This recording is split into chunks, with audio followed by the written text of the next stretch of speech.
You're listening to the CyberWire Network, powered by N2K.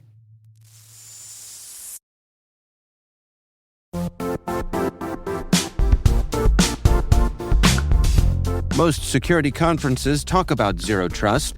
Zero Trust World puts you inside. This is a hands-on cybersecurity event designed for practitioners who want real skills, not just theory. You'll take part in live hacking labs where you'll attack real environments, see how modern threats actually work, and learn how to stop them before they turn into incidents. But Zero Trust World is more than labs. You'll also experience expert-led sessions, practical case studies, and technical deep dives focused on real-world implementation.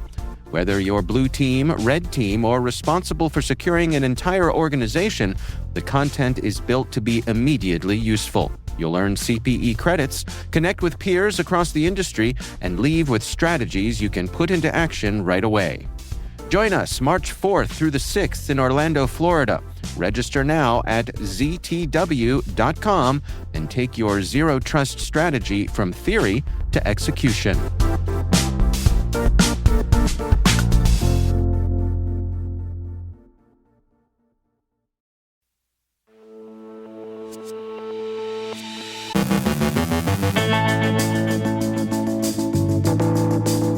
The White House preps a major overhaul of U.S. cybersecurity policy.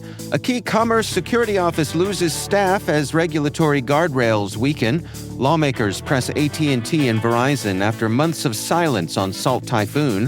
A vulnerability in the React Native Metro development server is under active exploitation. Amaranth Dragon leverages a WinRAR flaw.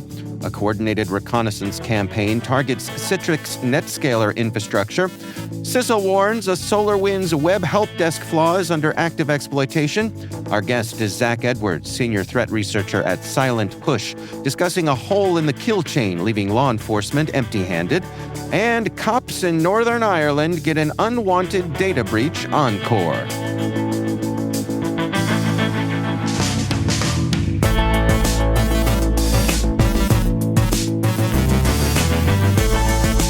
It's Wednesday, February 4th, 2026. I'm Dave Bittner, and this is your CyberWire Intel Briefing.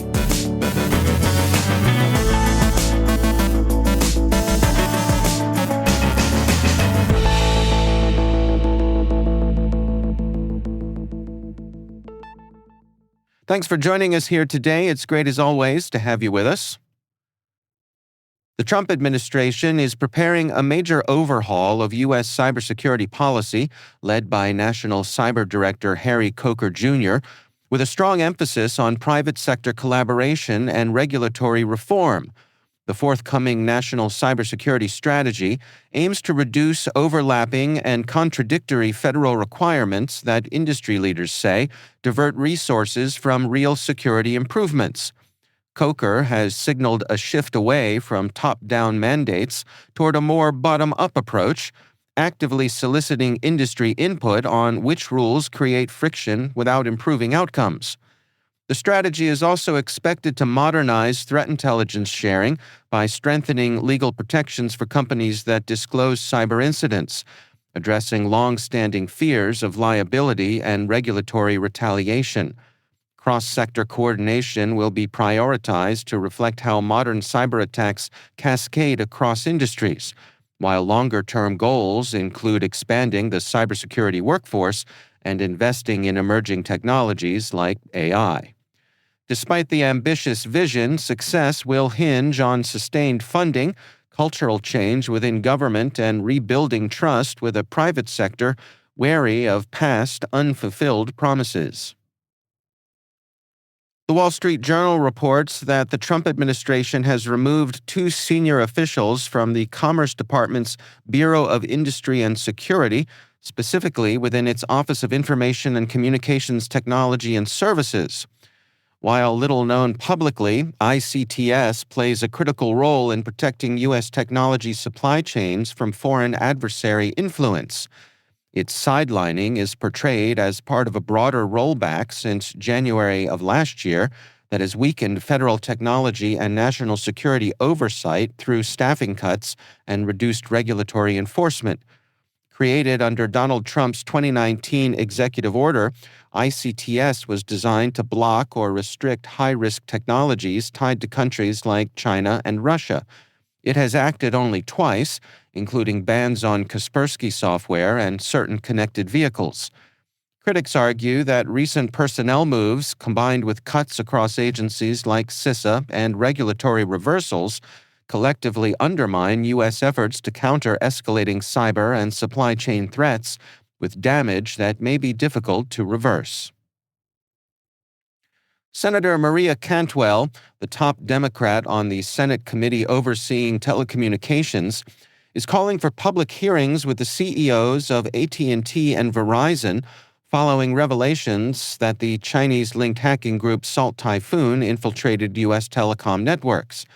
In a letter to committee chair Ted Cruz, Cantwell said both companies have refused to provide documentation supporting claims their networks are now secure, raising concerns about ongoing risks to Americans' communications. The intrusions exposed sensitive data tied to U.S. officials, yet congressional action and regulatory oversight have largely stalled. An investigation by the Department of Homeland Security's Cyber Safety Review Board was terminated, and emergency FCC rules issued late in the Biden administration to hold telecoms accountable were rescinded by the Trump administration. Cantwell argues telecoms have taken minimal action due to cost concerns and says executives must testify to restore public confidence. Researchers warn that attackers are actively exploiting the vulnerability dubbed Metro for Shell in the React Native Metro development server to compromise developer systems. Discovered by JFrog, the flaw allows remote code execution via an exposed OpenURL endpoint. VulnCheck observed real-world exploitation delivering Windows and Linux payloads that disable defenses and fetch malware. Roughly 3,500 exposed Metro servers remain online despite available fixes and ongoing attacks. Researchers at Checkpoint report that a newly identified threat actor, Amaranth Dragon, linked to state-sponsored Chinese operations associated with APT-41, is exploiting a vulnerability in espionage campaigns. The attacks targeted government and law enforcement organizations across Southeast Asia, including Singapore, Thailand, and the Philippines. Amaranth Dragon leveraged the WinRAR flaw to achieve persistence by planting malicious files in Windows startup folders, later deploying a custom Amaranth loader to fetch encrypted payloads from Cloudflare-protected command and control servers. Campaigns were tightly geofenced and used region-specific lures. More recent attacks delivered a new Telegram-based remote access tool, TG Amaranth Rat. Researchers warn the activity shows high technical maturity and urge organizations to upgrade WinRAR to patched versions. Researchers at Grey Noise report a coordinated reconnaissance campaign targeting Citrix NetScaler infrastructure between January 28th and February 2nd. The activity used more than 63,000 IP addresses, largely residential proxies, to identify exposed login panels and enumerate product versions. Grey Noise says the behavior indicates pre-exploitation mapping rather than random scanning, potentially tied to exploit development. The campaign follows recent critical Citrix flaws, raising concerns of imminent follow-on attacks. CISA warns that attackers are actively exploiting a critical remote code execution flaw in SolarWinds Web Help Desk. The unauthenticated deserialization bug was patched last week, but CISA has now added it to the known exploited vulnerabilities catalog, ordering federal agencies to remediate within 3 days. The move confirms in-the-wild exploitation and highlights continued risk to unpatched SolarWinds deployments.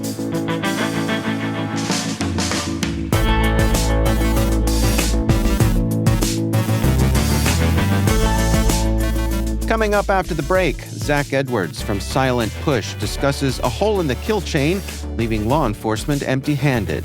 And cops in Northern Ireland get an unwanted data breach encore. Stay with us.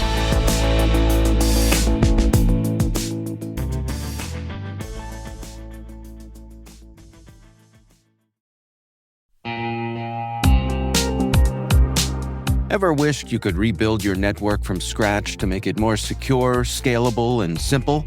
Meet Meter, the company reimagining enterprise networking from the ground up. Meter builds full-stack, zero-trust networks, including hardware, firmware, and software, all designed to work seamlessly together. The result?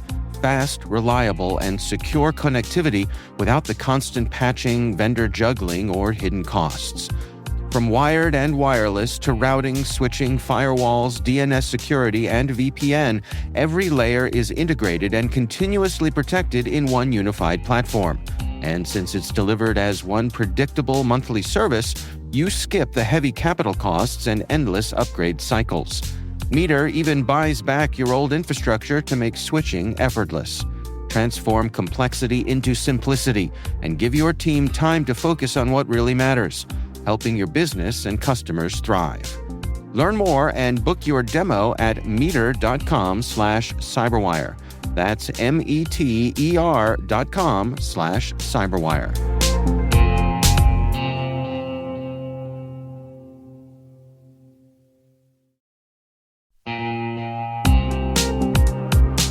If securing your network feels harder than it should be, you're not imagining it.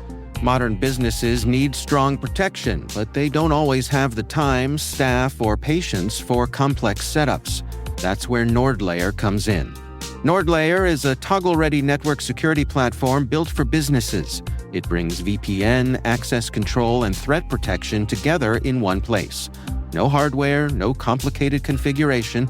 You can deploy it in minutes and be up and running in less than 10. It's built on zero-trust principles, so only the right people can get access to the right resources. It works across all major platforms, scales easily as your teams grow, and integrates with what you already use. And now, NordLayer goes even further through its partnership with CrowdStrike, combining NordLayer's network security with Falcon endpoint protection for small and mid-sized businesses. Enterprise-grade security made manageable. Try NordLayer risk-free and get up to 22% off yearly plans, plus an extra 10% with the code CyberWire10. Visit nordlayer.com/cyberwiredaily to learn more.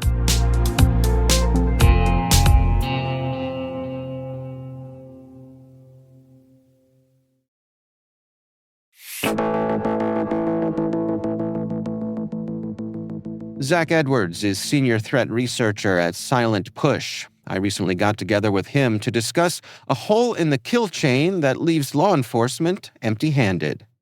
Yeah, thank you so much. Our team at Silent Push has been looking at different ways to classify the internet since we were founded. We are essentially a company that scans the internet, and we are creating feeds of known bad infrastructure for our clients. So pretty much an early thing that we were looking at was malicious ASN ranges, bulletproof hosts, and how could we classify large groups of the infrastructure as bad? Well, define for us what exactly bulletproof hosting entails today. Yeah, that's a good question. Bulletproof hosting is a practice that's been around for about 2 decades, and it really was a term created to describe the Russian business network, which was essentially a malicious hosting company based out of Moscow around 2006. And they were essentially hosting anything bad they could possibly find, from malware, phishing, financial fraud, CSAM, and pretty much everything bad on the internet that some criminal wanted to host. They were open to hosting it. And so when that sort of came about, a lot of folks were trying to figure out, what is this? How do we talk about this? And so we sort of came up with the idea of a bulletproof host, or rather the industry did. And it really is a hosting company that ignores legitimate abuse complaints. So when a cybersecurity company identifies a domain that's promoting malware or phishing infrastructure, they may send in abuse complaints to that hosting company or the registrar that registered the domain, and try and get that infrastructure taken offline. And when you do that with a Cloudflare or Google or Microsoft or any of the major hosting companies, they absolutely review those requests and they take action when something is malicious. But a bulletproof hosting company, you may send that in to some email address they have, and really that complaint just kind of goes right into the dumpster. They explicitly say they're going to ignore entire categories of abuse, and threat actors love that. And is it the fact that, as you mentioned, that most of these folks are operating out of Russia? Does the government simply turn a blind eye? Yeah, that's the geography of where these BPHs are hosted is really interesting. They are typically and historically have been in jurisdictions which essentially ignore international laws, which they don't have within that country. So Russia has very specific legal frameworks, and so if there's a basically a hosting company that's violating the laws in the United States, that hosting company isn't technically under the same pressure in Russia, whereas many other countries, let's say Europe, Latin America, Africa, African countries, there's a lot of places where they play ball, where it may not be their law, but let's say someone is violating a US law like the DMCA, the Digital Millennium Copyright Act. Mm. That's sort of the classic law that was used to take down illicit sports streaming, illicit movie and TV show streaming, and that's the basis of torrenting. And there's many BPHs that love to have this type of illicit streaming because it's, quote, not illegal in their home country, and so they're essentially just ignoring certain US laws. And that is sort of the modus operandi, where a BPH is ignoring laws from other countries, and they're based in specific jurisdictions where they usually aren't worried about law enforcement raiding them or holding them accountable to foreign laws. And so for decades, the first decade or so, it was primarily in Russia where we were seeing these. But now, 2 decades or so since the start of this problem, they're everywhere. We're tracking over 100 ASNs that are operating as bulletproof hosts. And while many are located in Russia, they're located in Hong Kong, other places in Asia. Some of these are legally registered in the UK. Some are legally registered in Wyoming. There's a whole different ecosystem now. So, looking at the research here, what are some of the things that you hope people take away from it that maybe they don't know about bulletproof hosts? Yeah, so we think it's really important for everyone to be not only trying to understand what is a bulletproof host, what are the crimes that they support, who are their criminal clients, but also how are they getting online? And so we have a lot of details in our report about peering. And without getting too in the weeds on the technical details, the internet is a series of tubes. And a famous former senator from Alaska, Ted Stevens, said that many years ago. And a lot of people were critical of that. But it is actually a really simple way to think about it, where the internet is broken up by ASNs and autonomous system numbers. They essentially are where IP addresses are associated. And so an organization like Cloudflare, Google, Microsoft, they have an ASN number or maybe even a couple ASN numbers, and they could have tens of thousands or hundreds of thousands of IPs they map to it. And then in order for people to be able to connect to their websites, they basically need to connect their ASN up to other ASNs. And so imagine I'm a Cox Communication ISP user, and I want to connect to infrastructure on Cloudflare. That Cox ASN needs to have a peering relationship in some way that connects to Cloudflare. And so someone like a Cloudflare or these other enterprise hosts typically have hundreds of peers or thousands even, but the bulletproof hosting providers may only have one or two peers. And what this means in practice is that really suspicious hosting company that's operated out of the basement of someone's house, they maybe rented some infrastructure, they've been able to get an ASN, but no one can connect to their infrastructure. They're just sitting off alone. The internet doesn't connect to them because they have no peers. They can start reaching out to other bulletproof hosting companies, other low-quality hosting companies, and say, hey, will you peer your ASN to my ASN so that everyone in the world can connect to us? Hmm. And so when you start to investigate a BPH, You can see who they're basically working with, how those data flows between their malicious host and the rest of the internet work. And we can start to hold these peering partners accountable. And there was a really interesting law enforcement action just last month against Medialand and Hypercore. And these are basically BPH operators that were financially sanctioned in the US, the UK, and Australia. But what's really important about it is these are basically Russian bulletproof hosts.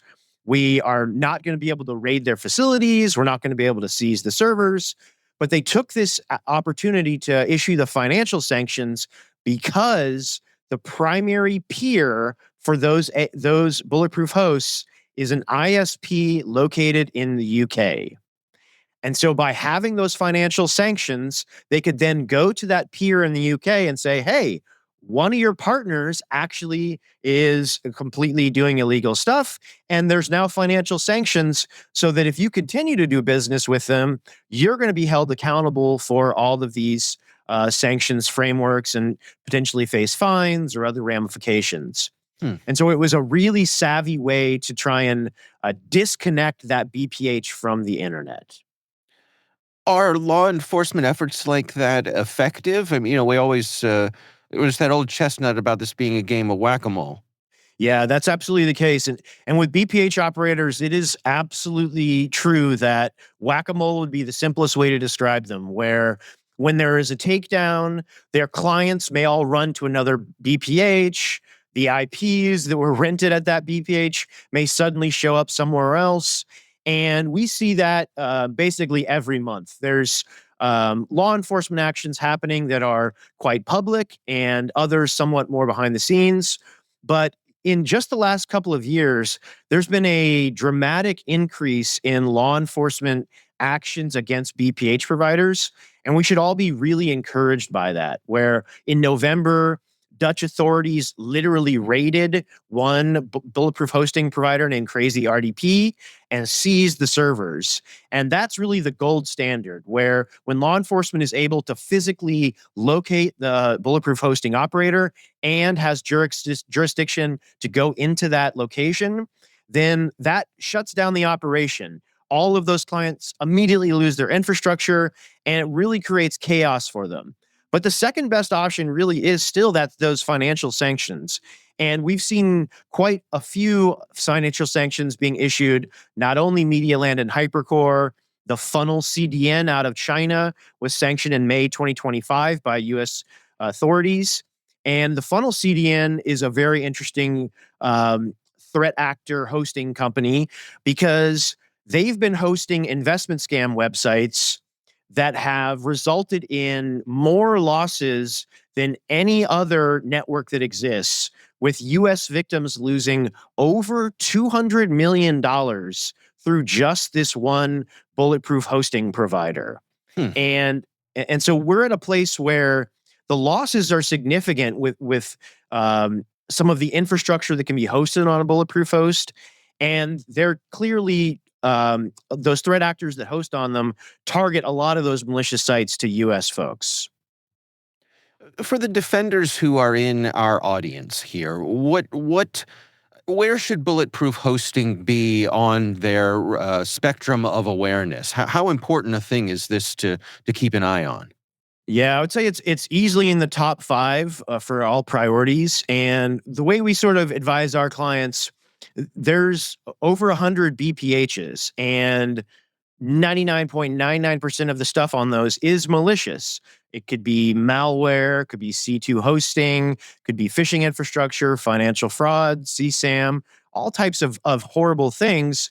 And the reality of that is that if we aren't approaching it as though it's a threat that every threat actor loves to use, a tool set that every threat actor loves to use, then you're going to be attacked by a lot of stuff that you don't have defenses for. And so we urge people to know what the BPHs are, to have a defense strategy, and at the very least, be alerting on connections from those BPH hosts.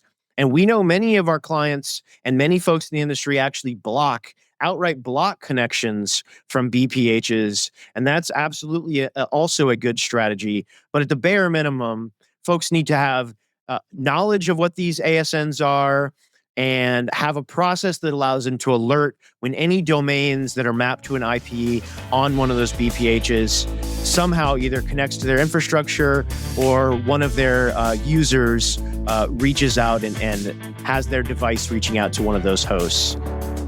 That's Zach Edwards from Silent Push. We have a link to his team's research in the show notes.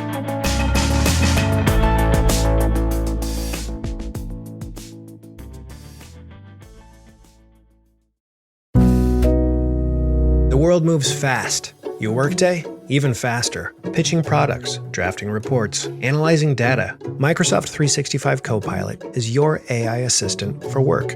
Built into Word, Excel, PowerPoint, and other Microsoft 365 apps you use. Helping you quickly write, analyze, create, and summarize. So you can cut through clutter and clear a path to your best work.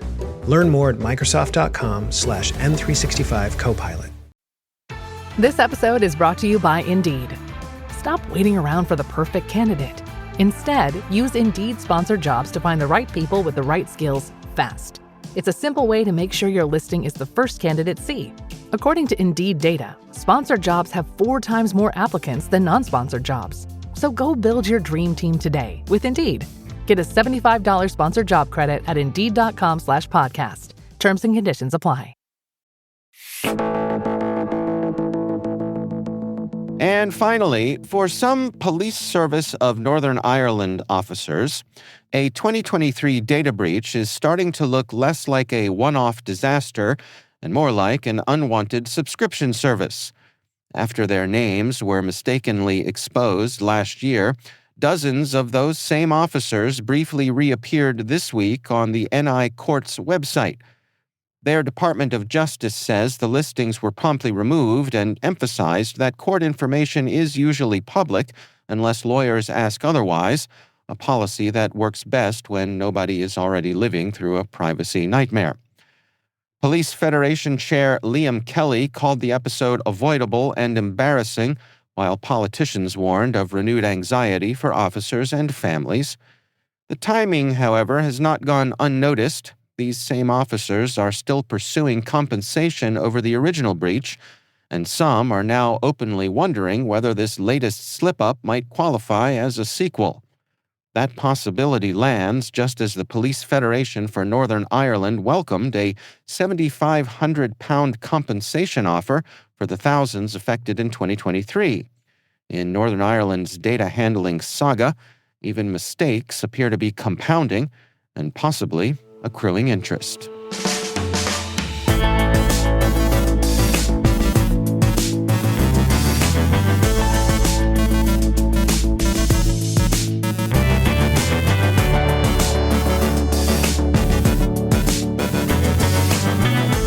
And that's the CyberWire. For links to all of today's stories, check out our daily briefing at thecyberwire.com. We'd love to know what you think of this podcast. Your feedback ensures we deliver the insights that keep you a step ahead in the rapidly changing world of cybersecurity. If you like our show, please share a rating and review in your favorite podcast app. Please also fill out the survey in the show notes or send an email to cyberwire@n2k.com. N2K's senior producer is Alice Carruth. Our CyberWire producer is Liz Stokes. We're mixed by Trey Hester with original music by Elliot Peltzman. Our executive producer is Jennifer Eiben. Peter Kilby is our publisher, and I'm Dave Bittner. Thanks for listening. We'll see you back here tomorrow.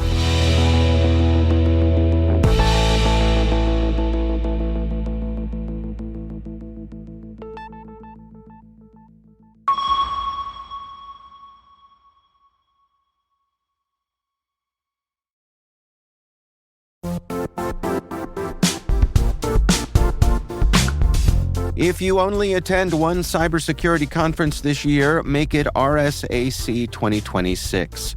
It's happening March 23rd through the 26th in San Francisco, bringing together the global security community for 4 days of expert insights, hands-on learning, and real innovation. I'll say this plainly, I never miss this conference.